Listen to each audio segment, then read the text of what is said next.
Hi friends, எல்லோரும் எப்படி இருக்கீங்க? எல்லோரும் சூப்பராக இருப்பீங்கன்னு நினைக்கிறேன். மண்டே எடுத்ததுங்க இது. மார்னிங் பிரேக்ஃபாஸ்ட்லாம் முடிச்சுட்டு லஞ்சு தான் இப்போ சமைக்க போகிறேன்.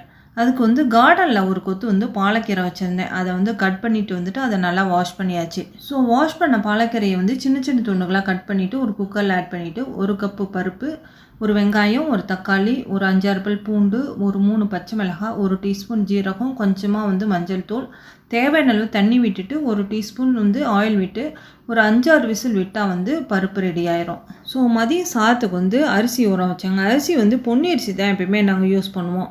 அதை ஒரு 1/2 அன் ஹவர் ஊற வைக்கணும். அதை ஊற வச்சுட்டு அதுக்குள்ளே பருப்புமே ரெடி ஆயிடுச்சு. பருப்பு நல்லா கடைஞ்சிட்டு அது தாளிக்கிறதுக்கு தாளிப்பு கரண்டியில் 1 டீஸ்பூன் ஆயில், கொஞ்சமாக ஜீரகம், கொஞ்சமாக பெருங்காயத்தூள் போட்டு அதை தாளித்து கொட்டியாச்சு. மீன் துண்டு இருந்ததுங்க. மீன் துண்டை ஃப்ரை பண்ணிவிட்டு சுட சுட சாதம், பாலக்கீரை, மீன் துண்டு இதை வச்சு சூப்பராக சாப்பிட்டாச்சுங்க.